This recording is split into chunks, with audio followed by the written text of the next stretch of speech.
Cuentos escogidos de Guy de Maupassant.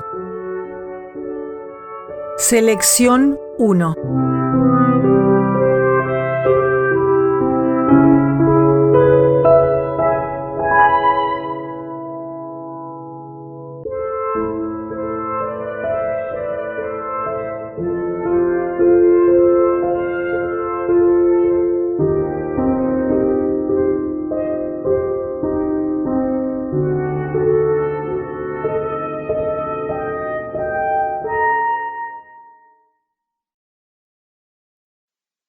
En el agua. El verano pasado alquilé una casita de campo situada a orillas del Sena, a varias leguas de París, y allí iba a dormir todas las noches. Poco tardé en entablar relaciones con uno de mis vecinos, hombre de 30 a 40 años, que indudablemente era el tipo más curioso que nunca me he echado a la cara. Era un canoero viejo, pero un canoero furibundo que estaba siempre cerca del agua, en el agua, dentro del agua, que sin duda había nacido en una canoa y que seguramente en una canoa morirá también. Y una noche que paseábamos juntos por las orillas del Sena, le supliqué que me refiriese algunas anécdotas de su vida náutica. Mi hombre se animó inmediatamente, se transfiguró, y juzgándole por la elocuencia de que hizo gala, le creí poeta. En su corazón anidaba una pasión muy grande, una pasión devoradora e irresistible: el río. «Ah», me dijo, «cuántos recuerdos míos se relacionan con este río que mansamente se desliza a nuestro lado. Ustedes, los que viven en calles, no saben lo que es un río. Pero oiga un pescador pronunciar estas palabras. Para él es el abismo misterioso, profundo, desconocido. Es el país de los espejismos y de las fantasmagorías donde se ven, de noche, cosas que no existen y donde se oyen ruidos que no se han oído nunca. En él se tiembla sin saber por qué, lo mismo que al cruzar un cementerio, y efectivamente, el cementerio más siniestro es aquel en que no hay tumbas. La tierra es cosa limitada para el pescador, y en la sombra, cuando no hay luna, el río no tiene fin. Los marinos no sienten la misma cosa por la mar. La mar es dura a veces, terrible otras, mala muchas, pero brama, ruge y es leal. El río es silencioso y pérfido. Nunca ruge, siempre se desliza sin ruido, y tengo para mí que ese eterno movimiento del agua murmuradora es 100 veces más terrible que las altas olas del océano. Algunos soñadores pretenden que la mar esconde en su seno países azulados, inmensos, en los cuales los ahogados ruedan entre grandes peces por extraños bosques y por grutas de cristal. El río no tiene más que negras profundidades en las que los muertos se pudren. Cuando brilla al sol y el agua chapaletea suavemente en las orillas cubiertas de murmuradores cañaverales, es hermoso. Hablando del océano, el poeta dijo: «Cuánta lúgubre historia en vuestro seno guardáis profundas olas, que miráis a las madres de rodillas y les contáis tragedias pavorosas. Por eso vuestra voz es un quejido cuando venís a acariciar la costa». Pues bien, yo creo que las historias murmuradas por las delgadas cañas con sus vocecitas suaves y dulces deben ser más siniestras que los dramas lúgubres que con sus potentes bramidos cuentan las olas. Pero, como lo que usted me pide son recuerdos personales, voy a referirle una aventura bastante extraña que viví, que aquí me ocurrió hace 10 años. Vivía en la misma casa de ahora, y uno de mis mejores compañeros, Luis Bernet, que ha renunciado ya a la canoa, a sus pompas y a su desaliño para entrar en el Consejo de Estado, se había instalado en C, 2 leguas más abajo. Y todos los días comíamos juntos, unas veces en su casa, otras en la mía. Una noche que volvía solo, algo cansado y arrastrando penosamente mi barca grande, un acorazado de 12 pies que nunca utilizaba de día, me detuve para tomar aliento en la punta de las cañas a unos 200 metros del ferrocarril. El tiempo era magnífico. La luna resplandecía, el río brillaba y el aire era suave y tranquilo. La hermosura del sitio me tentó y pensé que fumar allí una pipa había de ser muy agradable.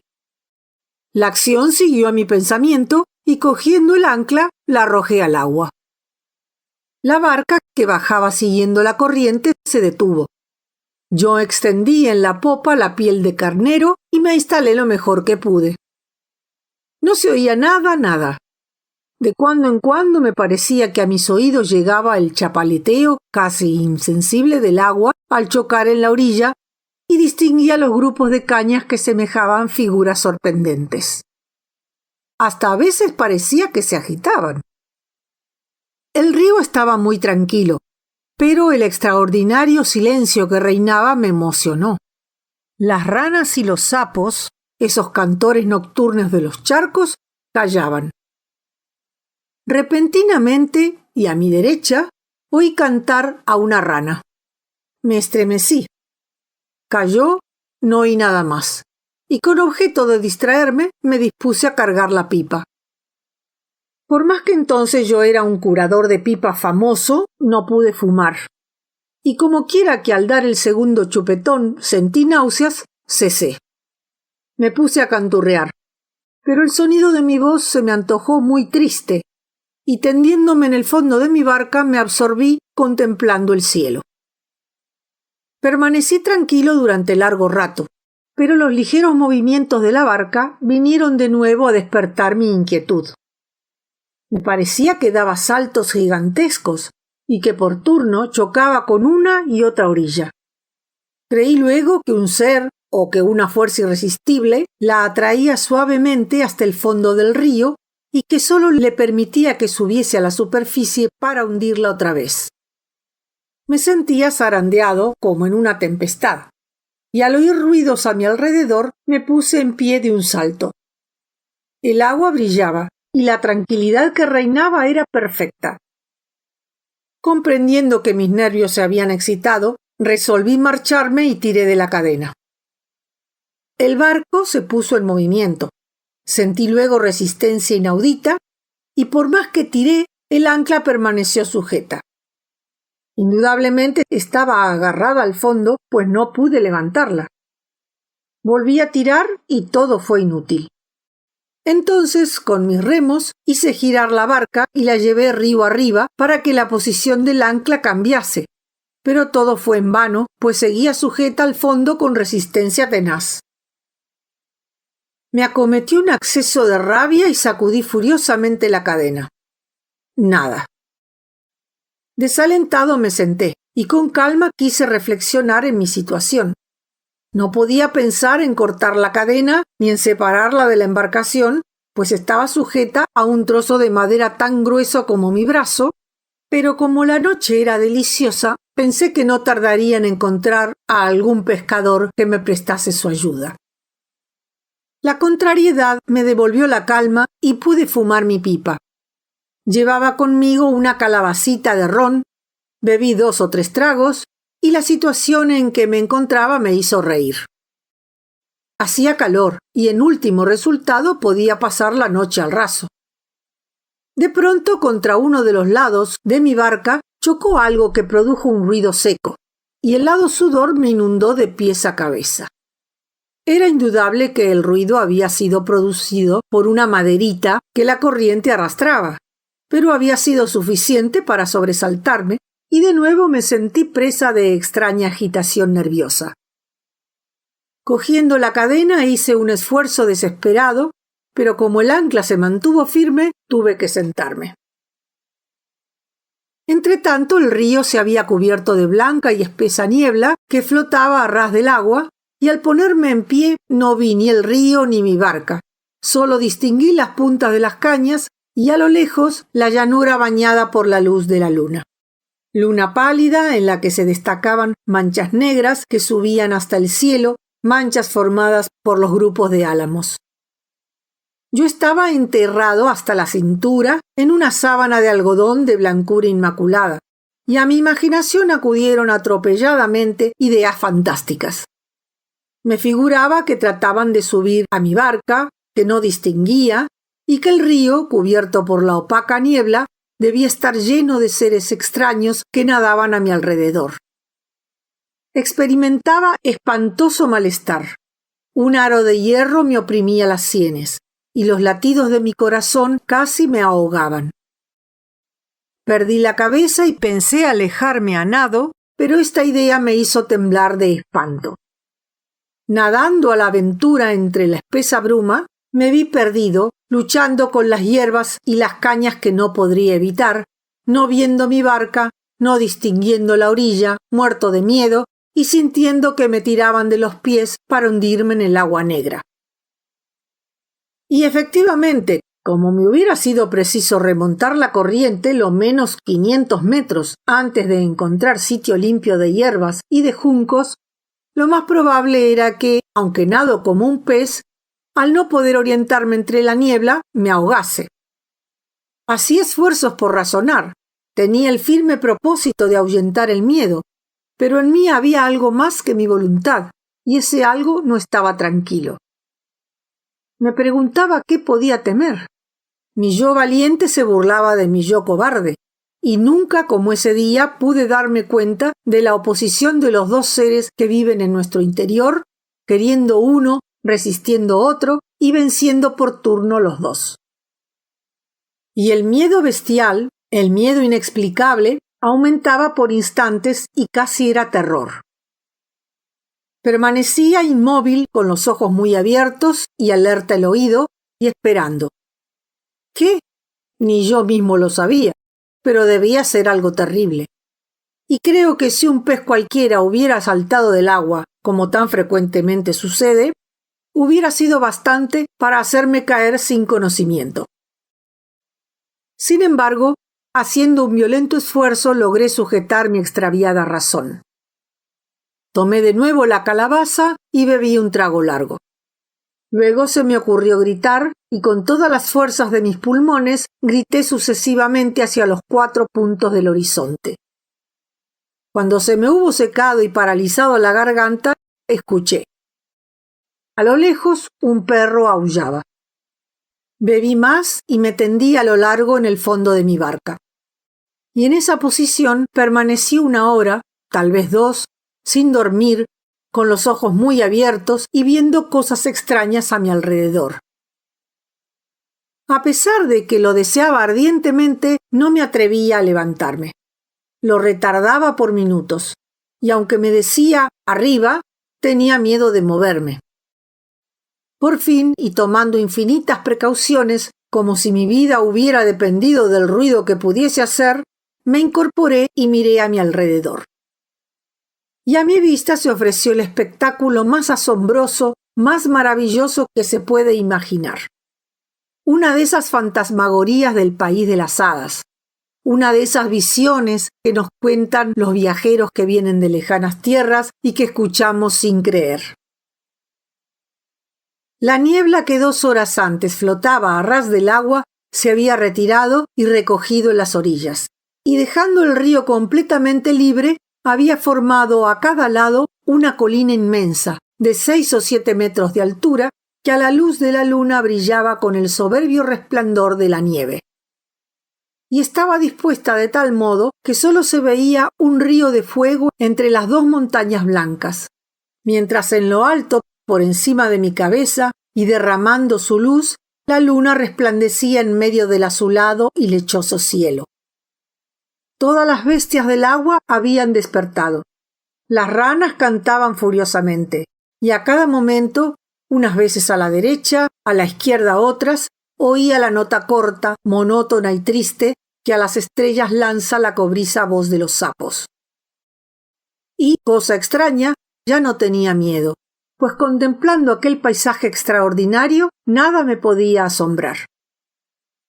No sé el tiempo que aquello pudo durar, pues acabé por dormirme y cuando abrí de nuevo los ojos, la luna se había puesto y el cielo estaba cubierto de nubes. El agua chapaleteaba lúgubremente. Silbaba el viento, hacía frío y la oscuridad era profunda. Bebí el ron que me quedaba y temblando escuché el susurro de las cañas y el siniestro ruido del río. Y entonces hice esfuerzos para ver, pero no pude distinguir mi barca, ni siquiera mis manos, por más que las acerqué a mis ojos. Poco a poco la negrura disminuyó. Me pareció que una sombra pasaba cerca de mí y grité. Una voz respondió. Era un pescador acudiendo a mi llamamiento.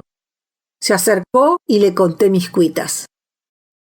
Ató su barca a la mía y juntos tiramos de la cadena. El ancla no se movió. Apuntaba el día sombrío, glacial, lluvioso, gris, un día de esos que traen consigo tristezas y desdichas. Distinguimos otra barca. Llamamos y el hombre que la montaba unió sus esfuerzos a los nuestros. Entonces, y poquito a poco, el ancla cedió. Y subió muy despacio, y cargada con peso considerable. Al fin distinguimos una masa negra y la metimos en mi barca. Era el cadáver de una mujer vieja que tenía atada al cuello una piedra enorme.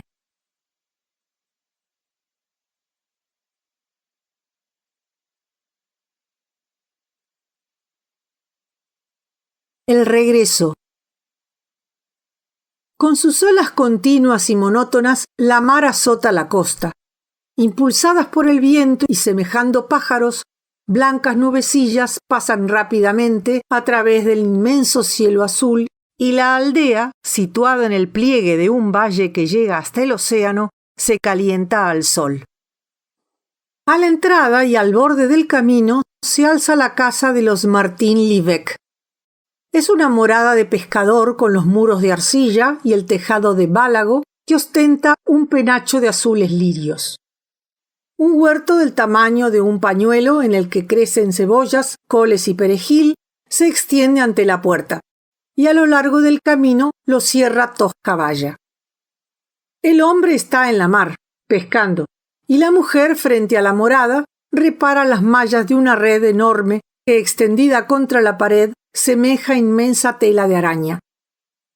Sentada en una silla de paja a la entrada del huerto, una muchachita de 14 años se inclina hacia atrás y arregla ropa blanca de pobres, remendada y zurcida ya. Otra chiquilla, un año más joven, mece en sus brazos a un niño pequeño, tan pequeño que ni siquiera se mueve ni habla. Y dos pequeñuelos de 2 o 3 años, sentados en el suelo y frente a frente, construyen jardines con sus torpes manos y se tiran a la cara puñados de polvo.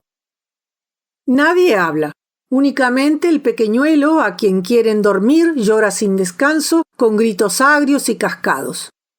Junto a la ventana un gato duerme y los abiertos girasoles que se abren al pie del muro forman un macizo de flores sobre el cual, zumbando, revolotea un mundo de moscas. De pronto la muchacha que cose a la entrada grita: «¡Mamá!». Y la madre responde: «¿Qué quieres?». «¡Ahí está otra vez!». Desde por la mañana están muy inquietas porque un hombre vaga alrededor de la casa. Un hombre viejo que parece pobre, muy pobre. Le han visto por primera vez al acompañar a su padre a la mar y estaba sentado frente a la puerta en la cuneta. Luego, al volver de la playa, le han encontrado en el mismo sitio y siempre mirando a la casa. Parece enfermo y muy miserable. Por espacio de 1 hora no se ha movido, pero al ver que se le observaba como se observa a un malhechor, se ha levantado y se ha ido renqueando. Pero no han tardado en verle aparecer de nuevo, andando con paso lento y cansado, y se ha vuelto a sentar algo más lejos, pero como si quisiese acecharlas. La madre y las chiquillas tienen miedo, sobre todo la madre, pues como es temerosa por temperamento, se preocupa porque su marido no ha de volver hasta que caiga el día. Su marido se llama Livec, a ella la llamaban Martín, y les han bautizado con los nombres de Martín Livec. Veamos por qué. En primeras nupcias, ella se había casado con un marino llamado Martín, un marino que todos los años iba a Terranova a la pesca del bacalao. Y a los 2 años de matrimonio tenían una hija y esperaban otro retoño cuando el barco en que iba el marido, las 2 hermanas, de Dieppe, desapareció. Y nunca más se volvieron a tener noticias del barco ni de ninguno de los que le tripulaban, y así fue que cuerpos y bienes se dieron por perdidos. Lamartine esperó a su marido durante 10 años y tuvo mucho que sufrir para educar a sus hijos. Más tarde, como era laboriosa y muy buena mujer, un pescador del país, Livec, viudo con un hijo, la pidió en matrimonio. Y se casaron y en 3 años tuvieron 2 hijos más. Vivían penosa y laboriosamente. El pan estaba caro y la carne apenas se conocía en su casa. Y aunque a veces durante la época de las borrascas se atrasaban con el panadero, como los pequeños tenían salud, se daban por satisfechos. Y la gente decía, los Martín Livec son muy buenas personas. Lamartine trabaja por 4 y Livec en su oficio no tiene rival.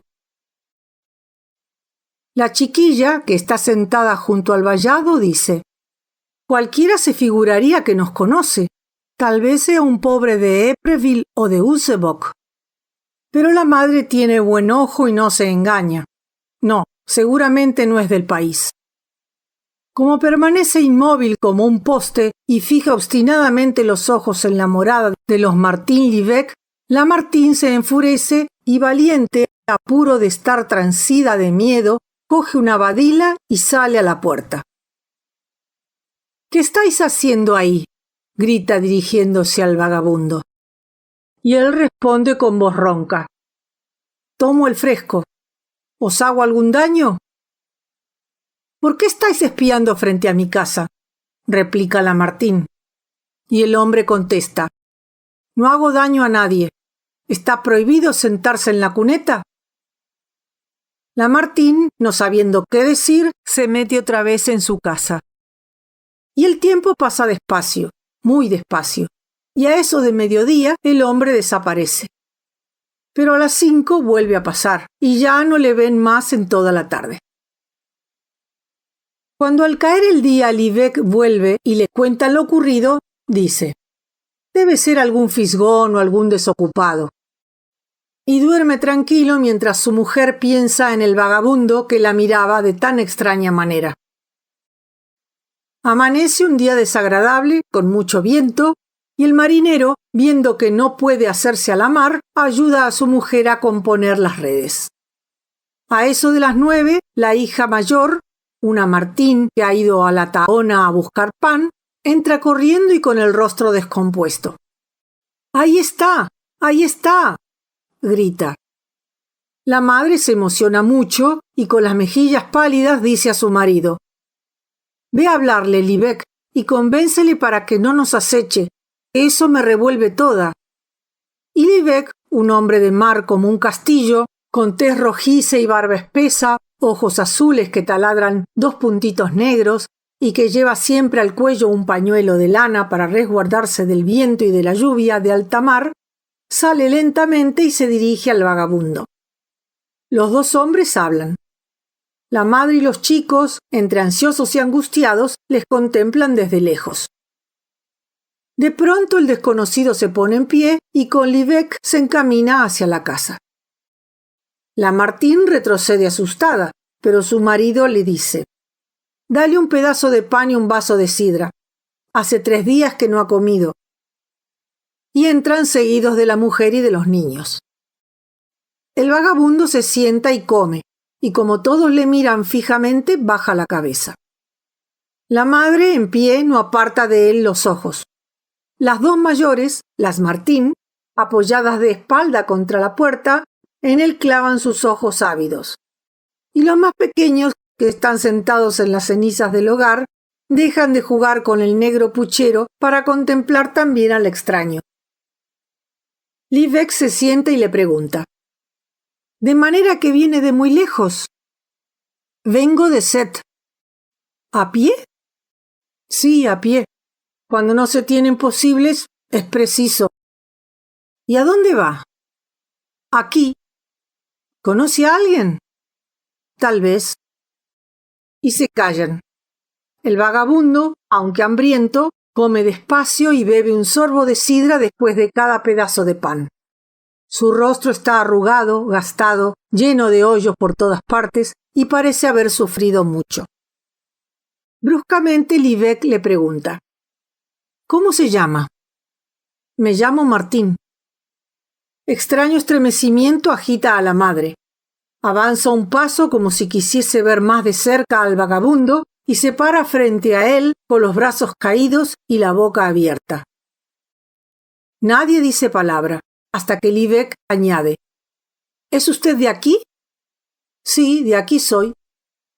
Y al levantar la cabeza, su mirada se encuentra con la de la mujer y mirándose están por espacio de unos segundos. Con voz baja, cambiada y temblorosa, ella dice: ¿Eres tú mi marido? Y él articula lentamente: Yo soy. Y sin moverse continúa comiéndose el pan. Más sorprendido que emocionado, Livek exclama: ¿Tú eres Martín? El otro contesta sencillamente: Sí, yo soy. Entonces el segundo marido pregunta: ¿De dónde vienes? De África. Naufragamos en un banco y solo nos salvamos 3. Picard, Vatinel y yo. Luego nos cogieron los salvajes que nos han retenido 12 años. Picard y Vatinel han muerto. A mí me libertó un viajero inglés. Me dejó en Set y aquí estoy. Lamartine, cubriéndose la cara con el delantal, llora en silencio. Livek dice: ¿Y qué vamos a hacer? Martín pregunta: ¿Eres tú su marido? Sí, yo soy. Y se miran y callan. Martín se fija en los niños que forman círculo a su alrededor y señalando con un movimiento de cabeza a las 2 mayores, se exclama: Son las mías. A lo que Livek responde: Las tuyas son.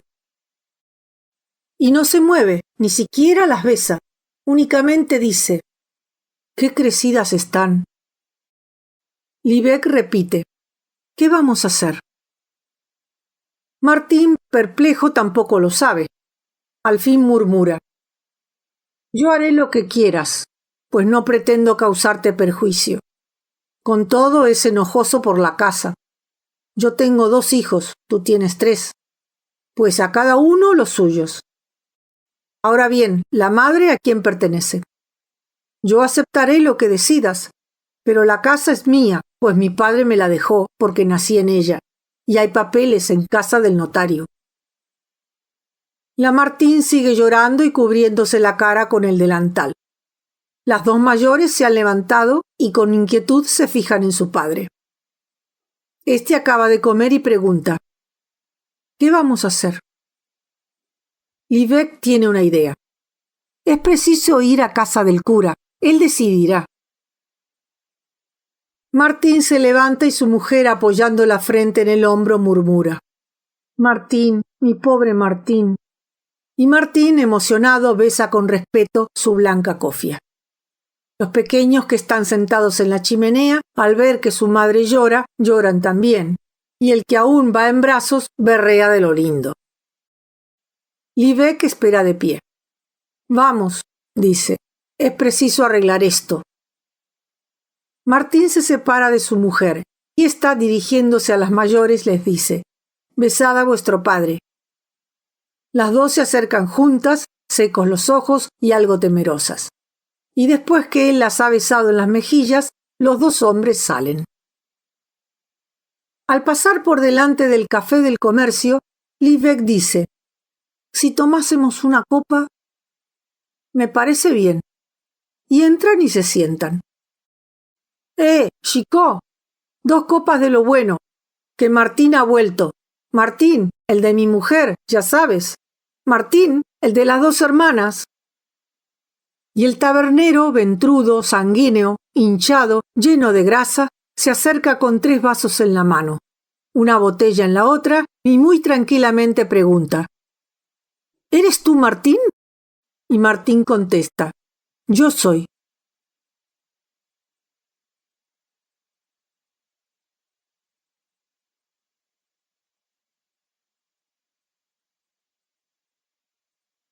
El guarda. Después de comer se referían a aventuras y accidentes de caza.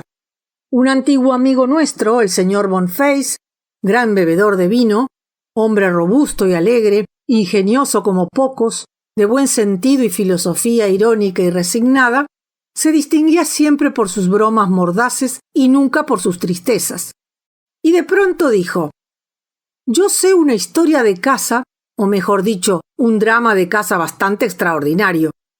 No se parece a ninguno de los ya contados, y yo mismo no me he atrevido nunca a contarlo por temor a que no interesase. Y todo porque no es simpático. ¿Comprenden ustedes?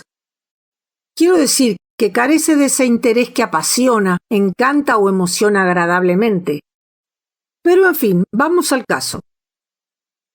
Entonces tenía 35 años y mi mayor encanto era la caza. Bastante lejos, en los alrededores de Jonquière, poseía unas tierras en cuyos bosques de pinos abundaban las liebres y los conejos. Y en ellas pasaba 4 o 5 días al año, yo solo, pues lo primitivo de la instalación no me permitía invitar a ningún amigo. Un gendarme retirado, hombre honradísimo, violento, severo, terrible para los cazadores furtivos y que no conocía el miedo, me servía de guarda. Vivía solo, lejos de la aldea, en una casita pequeña, más bien una choza, que se componía de 2 habitaciones en la planta baja, la cocina y el sillero, y otras 2 arriba. Una de ellas, especie de jaula únicamente lo bastante grande para contener una cama, un armario y una silla, me estaba reservada. La otra lo ocupaba Cavalier. Pero, al decir que vivía solo, he dicho mal. Con él vivía un sobrino suyo, un ganapán de 14 años, que iba a la compra a la aldea, distante 3 kilómetros de allí, y que ayudaba al viejo en sus cotidianas tareas. Aquel muchacho alto, delgado y un poco encorvado, tenía el pelo rubio tan claro que parecía bozo, y tenía tan poco que parecía calvo. Y sus pies eran enormes, y sus manos gigantescas, manos de coloso. Bizcaba un poco, y al hablar no miraba nunca, causándome en la raza humana el efecto que las bestias pestíferas causan entre los animales. Aquel galopín era una garduña o una zorra. Hasta dormía en una especie de agujero que allá en lo alto de la escalera conducía a las 2 habitaciones. Pero durante mis cortas estadas en el pabellón, yo llamaba pabellón a aquella cabaña, Mario cedía su nicho a una vieja mujer de Courcheville llamada Celeste, que venía a guisar porque las comidas de Cavalier no me satisfacían. Y ahora que conocen ustedes el local y los personajes, vamos a la aventura. Estábamos a 15 de octubre del año 1854. Recuerdo esta fecha y nunca la podré olvidar. Y salí de Rouen a caballo, seguido por mi perro Block. Llevaba a la grupa mi saco de viaje, terciada la escopeta, y heroicamente aguantaba el terrible frío de un día triste, de un día de viento que hacía rodar negras nubes por el oscuro cielo. Subiendo la cuesta de Cantelou, contemplé el vasto valle del Sena, que con repliegues de serpiente el río cruza hasta donde alcanza la vista. A la derecha, la mirada se detenía en los bosques, y a la izquierda Rouen alzaba hacia el plomizo cielo sus negruzcos campanarios. Atravesé luego el bosque de Rumar y continué andando al paso unas veces, al trote otras, hasta que a eso de las 5 llegué al pabellón donde Celeste y Cavalier me estaban aguardando. 10 años hacía que en la misma época me presentaba de igual manera, y 10 años hacía que las mismas bocas me saludaban con las mismas palabras. «Buenas tardes, nuestro amo. ¿Es buena su salud?» Cavalier apenas había cambiado. Resistía al tiempo como los árboles viejos. Pero Celeste, especialmente desde hacía 4 años, estaba desconocida. Parecía haberse partido en 2, y aunque se conservaba activa como siempre, se doblaba tanto al andar que el cuerpo y las piernas formaban un ángulo recto.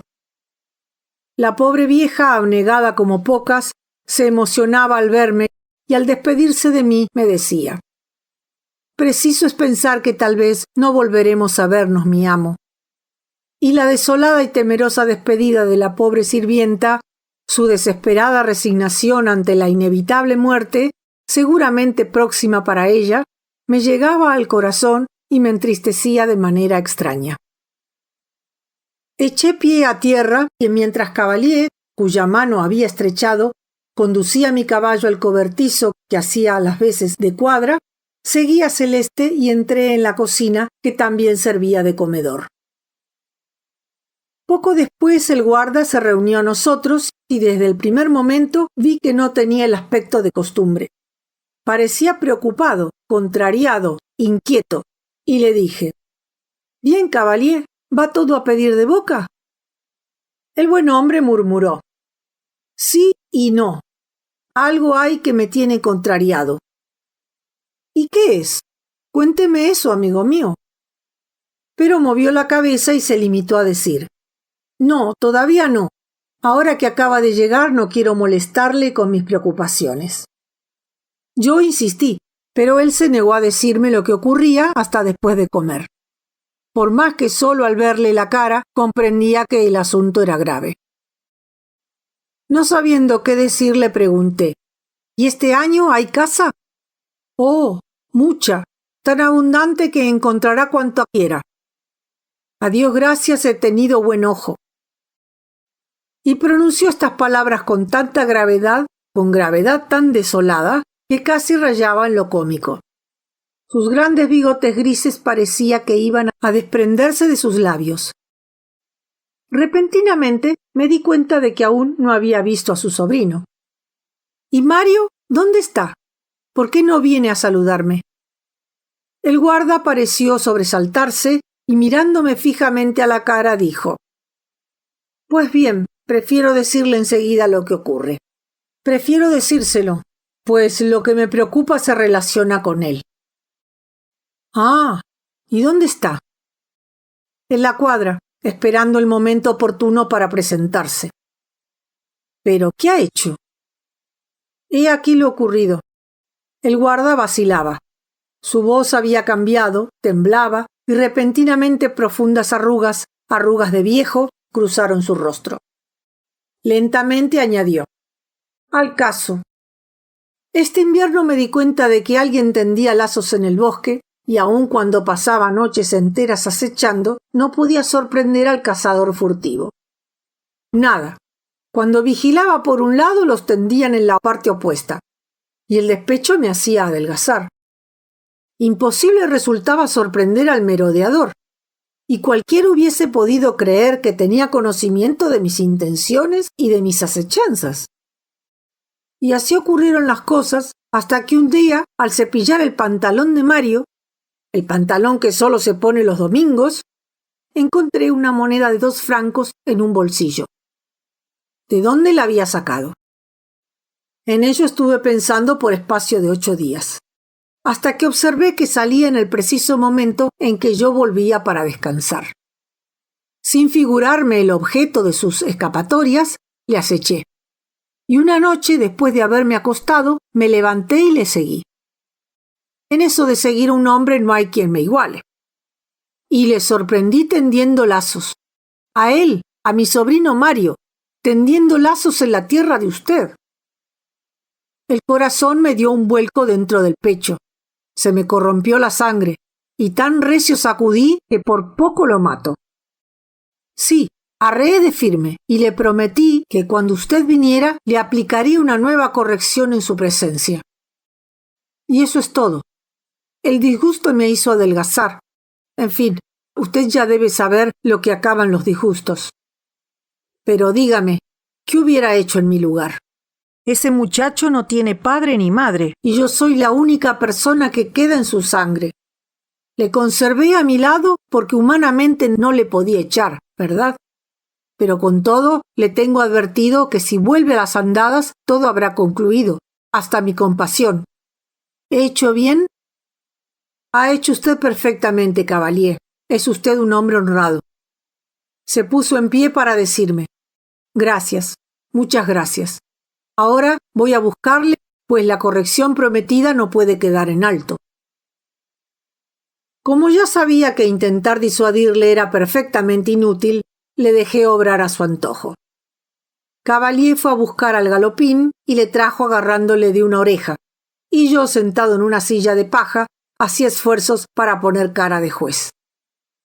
Me pareció que Mario había crecido y que todavía era más feo, pero el aspecto seguía siendo el mismo, socarrón y malo, y sus manazas me parecieron monstruosas. Su tío le empujó hacia mí y con entonación militar le dijo: pide perdón al amo. El chico no pronunció una palabra. Entonces Cavalier le cogió por un brazo, le levantó en vilo y empezó a darle nalgadas con tanta violencia que me puse en pie dispuesto a contenerle. El rapaz decía a gritos: basta, basta, prometo. Cavalier le dejó en el suelo, se apoyó con fuerza en sus hombros, obligándole a que se arrodillase y repitió: pide perdón. El muy sinvergüenza, con los ojos bajos, murmuró: pido perdón. Su tío le despidió dándole un soberano cachete que le hizo vacilar. Salió corriendo a todo correr y no volví a verle. Pero Cavalier parecía aterrado. Es malo, murmuraba, es malo. Y durante la comida no cesó de repetir: oh, eso me acaba la vida, mi amo. Usted no puede comprender lo negro que tengo el corazón. Yo procuraba consolarle, pero todo era en vano, y como quería salir a cazar en cuanto apuntase el día, no tardé en irme a dormir.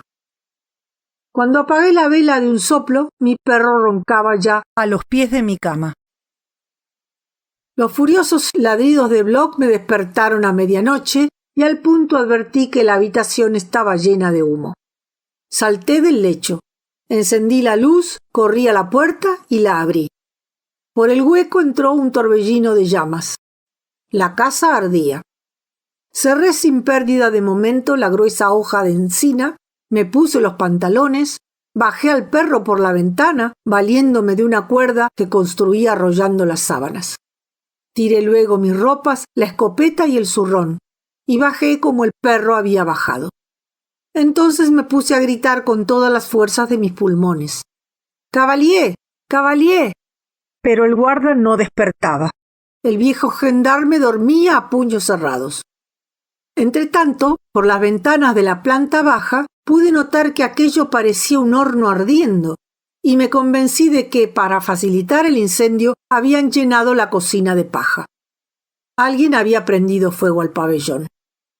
Y furiosamente grité de nuevo: ¡Cavalier! Pensando que tal vez el humo le asfixiaba, tuve una inspiración feliz. Metí 2 cartuchos en la escopeta, apunté a la ventana y disparé. Los 6 cristales volaron hecho añicos, y el viejo que había oído el tiro se asomó en camisa, medio loco y cegado por el vivísimo resplandor que iluminaba la parte delantera de su morada. Al verle grité: «¡La casa arde! ¡Salte por la ventana! ¡Pronto, pronto!». Las llamas, que asomando por las aberturas de la planta baja lamían el muro, no habían de tardar en encerrarle. Saltó y como los gatos cayó de pie. Era tiempo. La techumbre de Bálago crujió por encima de la escalera que servía de chimenea al fuego de abajo, y una llamarada roja, inmensa, se elevó por los aires, ensanchándose como un penacho y sembrando una lluvia de chispas alrededor de la choza. Segundos después, el pabellón era pasto de las llamas. Cavalier, aterrado, me preguntó: «¿Y cómo ha prendido?». «Han pegado fuego a la cocina». «¿Quién ha podido ser?». Yo, adivinando, respondí: «Mario». El viejo, comprendiendo, balbució: «Virgen Santísima, por eso no ha entrado».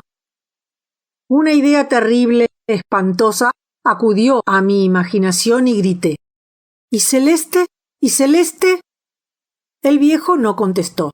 pero la casa, hundiéndose en aquel momento, quedó convertida en inmenso brasero resplandeciente que cegaba, horno formidable en el cual la pobre mujer debía ser ya un carbón rojizo, un carbón de carne humana. Y ni siquiera habíamos oído un grito. Como el fuego se acercaba al cobertizo vecino, pensé en mi caballo y el guarda corrió a libertarlo. Apenas hubo abierto la puerta de la cuadra, cuando un cuerpo ligero y flexible le pasó por entre las piernas, haciéndole caer de cara. Era Mario, que huía a todo correr.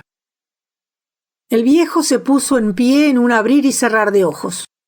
Intentó correr para alcanzar al miserable, pero comprendiendo que no lo conseguiría y enloquecido por irresistible furor, cediendo a uno de esos impulsos irreflexivos e instantáneos que no se pueden prever ni contener, se apoderó de mi escopeta, apuntó y sin darme tiempo para que hiciese el menor movimiento y sin haberse asegurado antes de si el arma estaba cargada, apretó el disparador.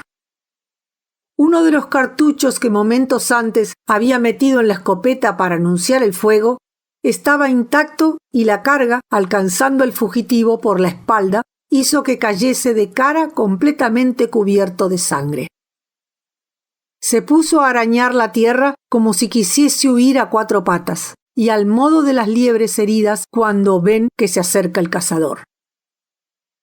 Corrí, y cuando llegué a su lado el muchacho agonizaba, y antes que el incendio se hubiese extinguido, murió sin decir una palabra. Cavalier, en camisa e inmóvil, parecía una estatua. Y cuando las gentes de la aldea llegaron, tuvieron que llevarse a mi guarda, que parecía loco. En la vista declaré como testigo y conté detalladamente, sin quitar ni añadir ni una coma, todo lo que sabía. Cavalier salió absuelto, pero el mismo día desapareció y nunca más volvieron a verle en el lugar. Yo no sé lo que fue de él. Y esta, señores, mi historia de casa.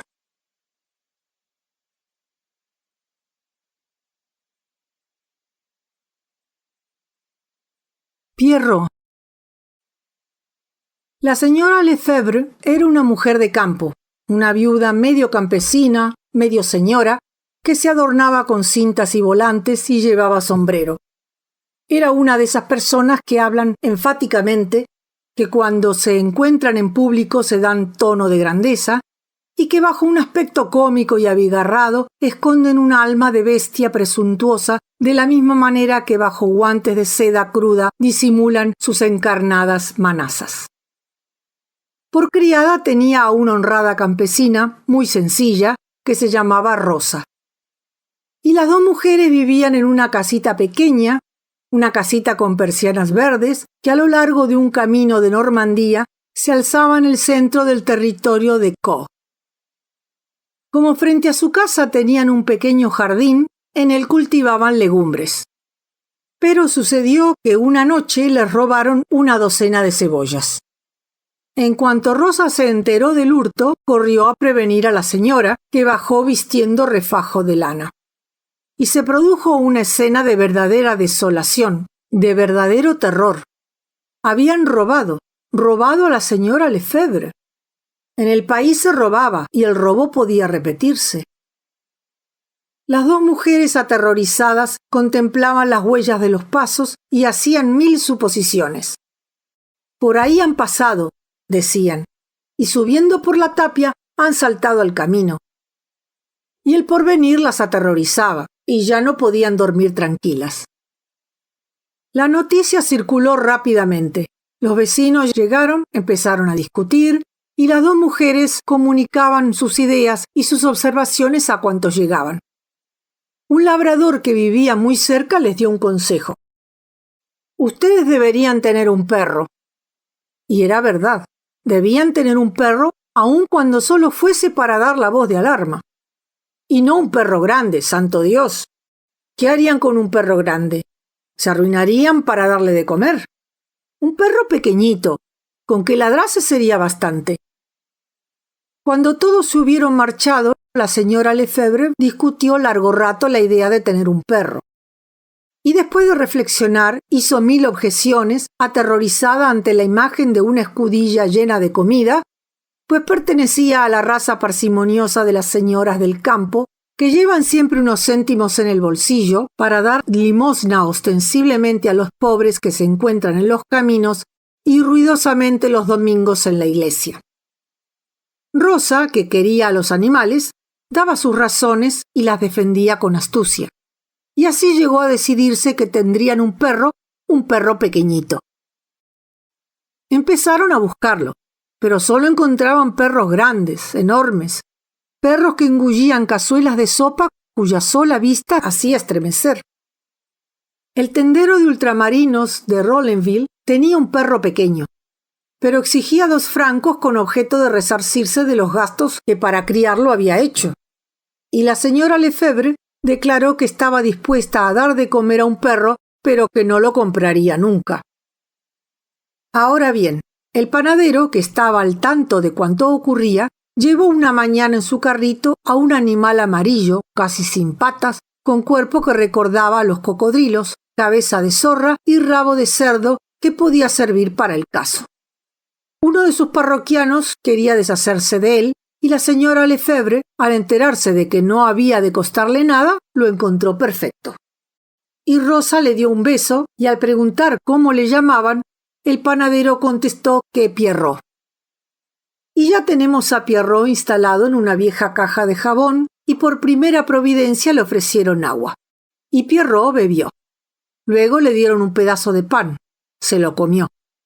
La señora Lefebvre, algo inquieta, tuvo una idea luminosa.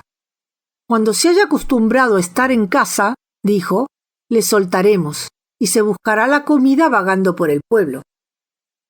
Y efectivamente, poco después le soltaron, lo que no apagó su hambre. Por lo demás, únicamente ladraba para reclamar la pitanza, pero preciso es confesar que en ese caso ladraba furiosamente. Cualquiera podía entrar en el huerto. Pierrot iba a acariciar al recién llegado y permanecía mudo. Con todo, la señora Lefebvre se había acostumbrado a ver al animalito, y hasta llegó a tomarle cariño, y de tiempo en tiempo le daba pedazos de pan que antes empapaba en la salsa del guisado. Pero no había pensado en el impuesto, y cuando le reclamaron 8 francos, ¡8 francos, diablo!, por aquel perrito que ni siquiera ladraba, estuvo a punto de desmayarse. Y casi inmediatamente se decidió a desprenderse de Pierrot. Nadie lo quiso, y a 2 leguas a la redonda no se encontró a nadie que se decidiese a tomarlo. Entonces decidió enviarlo a la masada. Enviar a un perro a la masada equivale a darle de comer marga, y a la masada se envía a los perros de que uno se quiere desprender. En el centro de vasta llanura se distingue una especie de choza, y en ella hay un gran pozo de unos 20 metros de profundidad que comunica con una serie de galerías de minas. Solo se baja a ese pozo una vez al año, en la época en que se margan las tierras, y por lo general sirve de cementerio a los perros condenados. Y con frecuencia, cuando se pasa por cerca de la choza, se oyen ladridos furiosos, desesperados o lamentosos. Los perros de los cazadores y de los pastores huyen con espanto de ese pozo siniestro, y cuando alguien se asoma al hoyo, percibe abominable olor de podredumbre. Allí dentro ocurren dramas lamentables. Cuando una bestia agoniza allí, alimentándose durante 10 o 12 días con los restos de los que le han precedido, un nuevo animal, más grande y más vigoroso, viene a hacerle compañía. Y los 2 se encuentran hambrientos, brillantes los ojos. Se acechan, se siguen y se contemplan ansiosos. Pero el hambre aprieta, y se atacan y luchan con encarnizamiento, y el más fuerte domina al más débil y se lo come vivo. Cuando se hubo decidido a enviar al pozo a Pierrot, se dedicaron a buscar un verdugo. El peón caminero que cuidaba la carretera pedía 2 reales por llevarle, y eso pareció exagerado a la señora Lefebvre. Un vecino se contentaba con 25 céntimos, pero eso era mucho todavía, y como Rosa hizo observar que mejor sería que le llevasen ellas mismas, pues así no le brutalizarían por el camino ni le dejarían adivinar su triste suerte, se resolvió que las dos irían al caer la tarde. Aquel día le ofrecieron una sopa con una cucharada de manteca, sopa que se tragó golosamente meneando la cola, y Rosa se lo puso en el delantal. Andaban deprisa, como merodeadores al cruzar una llanada, y no tardaron en distinguir el pozo y en llegar a él. La señora Lefebvre se asomó al hoyo para enterarse de si había algún perro en el fondo. No, no había ninguno, y Pierrot estaría solo. Entonces Rosa, que derramaba abundantes lágrimas, le besó y le arrojó por el agujero. Y las dos se inclinaron, escuchando atentamente. Primero oyeron un ruido sordo, luego un quejido agudo, desgarrador, quejido de bestia herida, y más tarde una sucesión de gritos de dolor. Llamadas desesperadas, súplicas de perro que imploraba con la cabeza levantada hacia la abertura. Y Pierrot ladraba. Se fueron presas de horribles remordimientos y poseídas de un miedo loco e inexplicable. Y se fueron corriendo. Y como Rosa anduviese más deprisa, la señora Lefebvre le gritaba: «Rosa, espérame. Por la noche fue víctima de espantosas pesadillas. La señora Lefebvre soñó que se sentaba a la mesa para comer, pero al destapar la sopera veía a Pierrot dentro, y Pierrot le saltaba a la cara y la mordía en la nariz. Despertó y creyó que le oía ladrar, pero después de haber escuchado atentamente se convenció de que se equivocaba. Se durmió de nuevo y se encontró en una carretera interminable que recorría a pie. Y de pronto, en medio del camino, distinguió un cesto, un gran cesto abandonado, y ese cesto la llenaba de terror. Por fin se decidía a abrirlo, y Pierrot, que estaba dentro, le mordía la mano y no la soltaba, y ella enloquecida echaba a correr, llevando al perro suspendido del brazo, al perro que por momentos apretaba más y más las mandíbulas. Al amanecer se levantó y medio loca llamó a Rosa y juntas corrieron al pozo. Pierrot ladraba aún, y sin duda había ladrado toda la noche. La señora Lefebvre rompió a llorar y para llamarle empleó 1000 nombres cariñosos, y él respondía con todas las inflexiones tiernas de su voz de perro. Ella quiso volverle a ver y se prometió hacerle dichoso hasta que llegase la hora de su muerte. Se encaminó a casa del pocero, encargado de la extracción de la marga, y le contó lo que le ocurría. El hombre escuchaba sin chistar. Cuando ella hubo terminado, el pocero dijo: «¿Usted quiere su perro? Pues le costará 4 francos». Un escalofrío recorrió todo su cuerpo y repentinamente su dolor desapareció. 4 francos. Ahí era nada, 4 francos. El pocero replicó: «¿Usted cree que voy a llevar mis cuerdas y mis utensilios, ir allá con el chico y exponerme a que su maldito perro me muerda, solo por el gusto de devolvérselo? No haberlo tirado». Y ella se fue indignada. 4 francos. Al llegar a su casa llamó a Rosa y le dio cuenta de las pretensiones del pocero. Y Rosa, siempre resignada, repetía: 4 francos. Eso es mucho dinero, señora. Y luego agregó: «Si le llevásemos comida para que no muriese de hambre». Con sincera alegría, la señora Lefebvre aprobó la idea y se pusieron en marcha llevando un gran pedazo de pan con manteca. Lo partieron en pedazos y se lo arrojaron a Pierrot, hablándole una después de otra. Y el perro, en cuanto se había tragado un trozo, ladraba para pedir el otro. Y volvieron por la tarde y al día siguiente y todos los días, pero solo iban por la mañana. Ahora bien, un día, en el momento de dejar caer el primer pedazo de pan, oyeron un ladrido formidable. Habían arrojado otro perro, y claro está, eran 2. Rosa llamó: «Pierrot», y Pierrot ladró y entonces le arrojaron la comida. Pero ellas distinguían perfectamente un choque terrible y oían luego los quejidos de Pierrot, mordido por un compañero que, como era el más fuerte, se lo comía todo.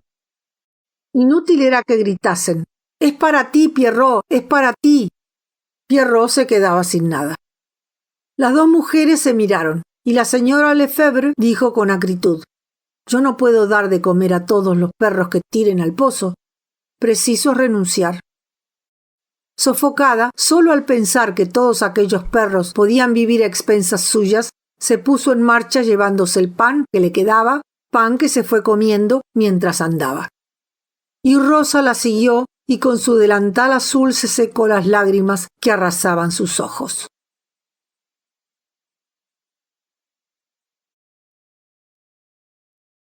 Tombuctú.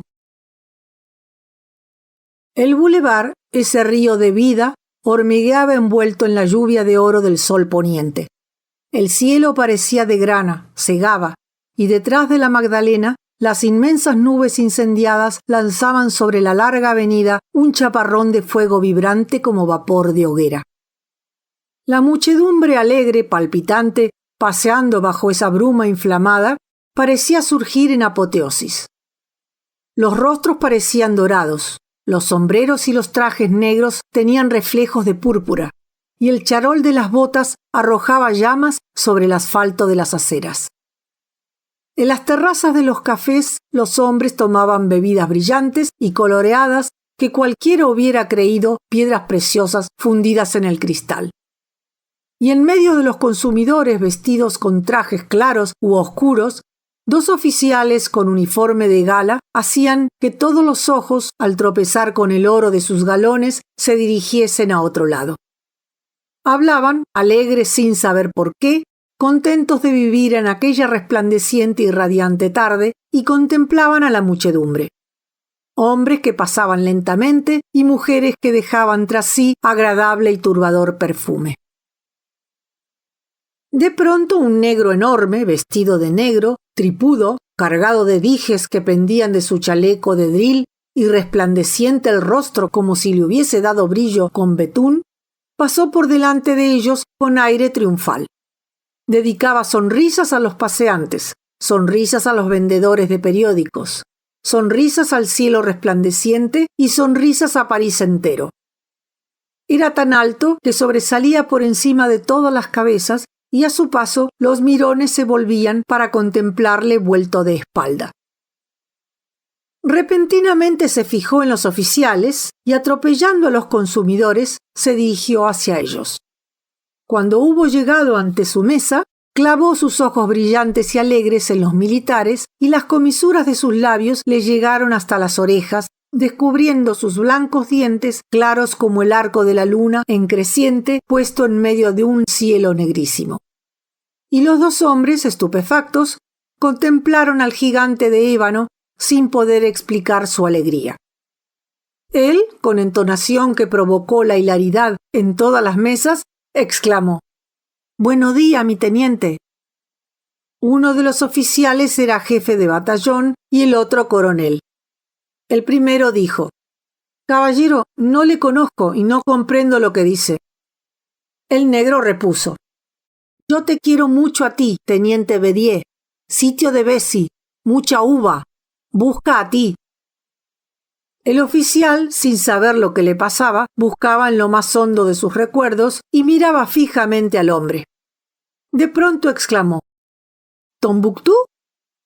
El negro, radiante, se dio una tremenda manotada en un muslo, soltando al mismo tiempo una carcajada inverosímil. Sí, mi teniente reconoce a Tombuctú. Buenos días». El comandante, riendo de muy buena gana, le tendió la mano. Entonces Tombuctú se puso grave. Tomó la mano del oficial y, sin que el otro pudiese impedirlo, se la besó según costumbre negra y árabe. Confundido, el militar le dijo con severidad: «Vamos, Tombuctú, vamos, que no estamos en África. Siéntate y cuéntame lo que haces aquí». Tombuctú se sentó y, tartajeando, a apuro de hablar deprisa, dijo: «Ganado mucho dinero, mucho, gran restaurante, buena comida. Prusianos yo robado mucho, cocina francesa. Tombuctú, cocinero del emperador, 200.000 francos míos. Ja, ja, ja». y reía con loca alegría retratada en los ojos. Cuando el oficial, que comprendía su extraño modo de hablar, le hubo interrogado durante un largo rato, le dijo: «Bien, Tombuctú, bien. Hasta la vista, hasta pronto». El negro se puso en pie y, estrechando esta vez la mano que le tendían y riendo siempre, gritó: buenos días, mi teniente». Y al marcharse su alegría era tan grande que hablaba solo y gesticulaba hasta el extremo que la gente le tomaba por loco. El coronel preguntó: «¿Quién es esa bestia?» «Un buen muchacho y un soldado muy valiente. Voy a contarle lo que sé de él. Es curioso. Usted sabe que en los comienzos de la guerra del 70 me encontré cerrado en Béziers, que ese negro llama Bessie. No estábamos sitiados, estábamos bloqueados por todas partes, y las líneas prusianas nos rodeaban, fuera del alcance de nuestros cañones, sin tirar sobre nosotros, pero matándonos de hambre poco a poco. Entonces yo era teniente. Nuestra guarnición estaba compuesta por tropas de todo género, restos de regimientos esquilmados, fugitivos, merodeadores separados de los cuerpos de ejército. Con decirle que teníamos de todo, hasta 11 negros, que una noche habían llegado, no se sabía cómo ni por dónde. Comprenderá lo que era aquello. Se habían presentado a las puertas de la ciudad destrozados, harapientos, muertos de hambre y borrachos, y me los confiaron. Pronto me convencí de que eran rebeldes a toda disciplina y que se pasaban la vida borrachos. Les metí en los calabozos. Lo intenté todo y todo fue inútil. Mis hombres desaparecían durante días enteros como si la tierra se los hubiese tragado y luego volvían a aparecer borrachos perdidos. Y no tenían dinero. ¿Cómo, dónde y con qué bebían? Eso empezó a intrigarme. Tanto más cuanto que aquellos salvajes con su risa eterna y su carácter de niños grandes traviesos me interesaban. Entonces noté que obedecían ciegamente al más alto de todos, al que acaba de ver usted, que él los gobernaba a su antojo y preparaba sus misteriosas empresas como jefe supremo, todopoderoso y de incontestable autoridad. Le interrogué y nuestra conversación duró 3 horas lo menos. Tanto trabajo me costaba comprender su endiablado modo de hablar. En cuanto a él, pobre infeliz, hacía esfuerzos inauditos para que le comprendiese. Inventaba palabras, gesticulaba, sudaba la gota gorda, se secaba la frente, soplaba, se quedaba pensativo, y cuando creía haber encontrado un nuevo medio para explicarse, rompía a hablar bruscamente. Al fin pude adivinar que era hijo de un gran jefe, de una especie de rey de los alrededores de Tombuctú. Le pregunté su nombre y me dijo que se llamaba algo así como Chavahari Bowalik Rana Fotapolara. Y como es natural, me pareció más sencillo darle el nombre de su país, Tombuctú. 8 días después, toda la guarnición le conocía por ese nombre. Pero nuestro mayor deseo era saber dónde encontraba de beber ese príncipe africano. Yo lo descubrí de una manera bastante rara. Una mañana estaba en las fortificaciones estudiando el horizonte cuando en una viña distinguí algo que se movía. Poco tiempo faltaba para la vendimia. Las uvas estaban maduras, pero yo no pensaba en eso ni mucho menos. Lo primero que se me ocurrió fue que un espía se acercaba a la ciudad y organicé una expedición completa para cogerlo. El general me autorizó a que la dirigiese yo mismo. Por 3 puertas distintas había hecho salir 3 pelotones que debían cercar la viña sospechosa. Y para cortar la retirada al espía, uno de esos destacamentos tenía que andar por lo menos 1 hora. Un hombre que se había quedado vigilando en lo alto de la muralla me indicó por señas que el individuo descubierto no había salido del campo. Nosotros avanzábamos silenciosamente, a rastras y casi tendidos en los surcos. Al fin llegamos al punto designado, desplegué mis soldados que entraron en la viña y en ella encontraron a Tombuctú, que se comía las uvas andando a gatas por entre las cepas, O mejor dicho, mordía las uvas, pues arrancaba los racimos a dentelladas. Quise que se levantase, pero fue imposible, y entonces comprendí por qué andaba a 4 pies. En cuanto lo hubieron levantado, vaciló unos segundos, extendió los brazos y cayó de cara. Estaba borracho como una cuba. Para llevarlo a la plaza le tendieron sobre unos rodrigones y por el camino no cesó de reír y de mover brazos y piernas. El misterio se había desvanecido. Aquellos buenos mozos bebían en la misma cepa y cuando no podían tenerse en pie, dormían en el campo. Tombuctú profesaba a las viñas un amor tan grande, tan intenso, que en las viñas vivía como los tordos, a los que odiaba con odio de rival celoso, y repetía sin cesar: «Los tordos se comen las uvas, canallas». Una noche vinieron a buscarme. Por la llanura se distinguía algo que se dirigía a nosotros, y como no tenía gemelos, no podía adivinar de qué se trataba. Cualquiera hubiera creído que aquello era una serpiente enorme que se desenroscaba, un convoy o algo extraño. Y di orden de que algunos hombres saliesen al encuentro de la caravana, que pronto celebró su entrada triunfal. Tombuctú y 9 compañeros suyos traían en una especie de altar, construido con sillas de campaña, 8 cabezas cortadas. El 10º negro traía un caballo, a cuya cola había atado otro, y 6 más seguían del mismo modo. Lo ocurrido había sido lo siguiente. Los africanos, que se habían encontrado un destacamento prusiano que se acercaba a una aldea, en vez de huir, se habían escondido. Y luego, cuando los oficiales hubieron echado pie a tierra para refrescar en el parador, los 11 valientes les cayeron encima. Hicieron huir a los ulanos que se creyeron atacados y mataron a los 2 centinelas, además del coronel y los 5 oficiales de su escolta. Ese día abracé a Tombuctú y notando que andaba difícilmente, le pregunté si estaba herido. Él se puso a reír y me dijo: «Yo, provisiones pa'l país». Y es que Tombuctú no guerreaba por el honor, sino por el lucro, y cuanto encontraba y cuanto le parecía de algún valor, especialmente lo que brillaba, se lo metía en el bolsillo. ¿Y qué bolsillo? Un abismo que empezaba en la cadera y terminaba en el tobillo. Él lo llamaba el profundo, y profundo era. Había arrancado el oro de los uniformes prusianos, el cobre de los cascos, botones, etc., y todo lo había metido en su profundo, que estaba repleto. Y ese hijo de reyes, torturado por el deseo de engullir cuerpos brillantes, hacía cuenta de llevarse todo aquello al país de los avestruces cuyo hermano parecía. De no haber tenido su profundo, ¿qué hubiera hecho? Sin duda, se los habría tragado. Por las mañanas su bolsillo estaba vacío, de manera que debía tener un almacén general donde se amontonaban todas sus riquezas. Pero ese almacén, ¿dónde estaba? Nunca pude saberlo. El general, enterado del acto heroico de Tombuctú, hizo que inmediatamente se enterrase a los cuerpos que en la vecina aldea habían quedado para que no se descubriese que los habían decapitado.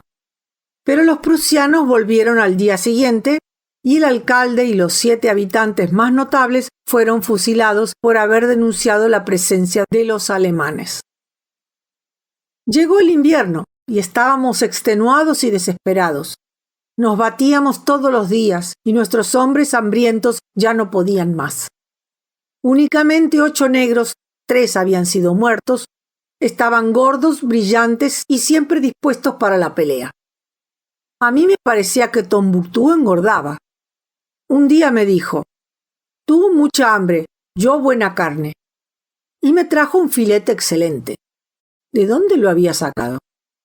No teníamos bueyes, ni carneros, ni cabras, ni asnos, ni cerdos. Resultaba imposible proporcionarse un caballo, pero no pensé en esto hasta después de haber comido, y una idea horrible acudió a mi imaginación. Los negros aquellos habían nacido muy cerca del país donde se come carne humana, y diariamente caían tantos soldados alrededor de la ciudad. Interrogué a Tombuctú, pero no quiso contestarme, y yo no insistí, más en adelante me negué a aceptar sus obsequios. Me adoraba. Una noche la nieve nos sorprendió estando en las avanzadas. Estábamos sentados en el suelo y compasivamente miraba a los negros que tiritaban tendidos en aquella sábana helada. Como tenía mucho frío empecé a toser y un momento después sentí que algo caía sobre mis hombros, algo así como una manta de abrigo grande y caliente. Era el capote de Tombuctú. Me levanté y se lo devolví. «Conserva eso, muchacho», le dije. «A ti te hace más falta que a mí». Él me miraba con ojos que suplicaban, pero yo insistí. «Vamos, obedece y conserva tu abrigo. Lo mando». El negro se puso en pie, tiró de su sable que cortaba como una guadaña y levantando el capote que yo me negaba a aceptar, dijo: «Si tú no quieres mi capote, corto y capote pa' nadie». Y como era capaz de hacer lo que decía, acepté. 8 días después habíamos capitulado. Algunos de los nuestros habían podido huir y los otros iban a salir de la ciudad para rendirse a los vencedores. Yo me dirigí hacia la plaza de armas, donde debíamos reunirnos, y el asombro me dejó turulato al encontrarme frente a un negro gigante vestido de dril blanco que llevaba a la cabeza un sombrero de paja enorme.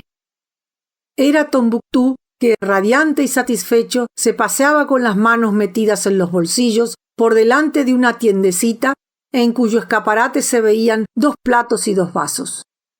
Y le dije: «¿Qué haces?» Y él me respondió: «Yo no sufrido. Yo buen cocinero. Yo hago comida, coronel Algeye. Yo comido prusianos y robado mucho, mucho». Estábamos a 10 grados bajo cero, y ante aquel negro vestido de blanco tiritaba. Entonces, cogiéndome por un brazo, me hizo entrar y distinguí una muestra enorme que iba a colgar a su puerta en cuanto nos marchásemos, pues conservaba algún pudor. Y leí esta llamada que sin duda había trazado la mano de un cómplice: «Cocina militar de M. Tombuctú, antiguo cocinero de Su Majestad el Emperador. Artista de París, precios módicos». A pesar de que la desesperación me roía el alma, no pude contener una carcajada, y dejé a mi negro entregado a su nuevo comercio. ¿No valía más esto que hacer que se lo llevasen prisionero? Y usted acaba de ver que ese buen mozo no perdió el tiempo. Béziers hoy pertenece a Alemania. El fonducho de Tombuctú es un principio de desquite.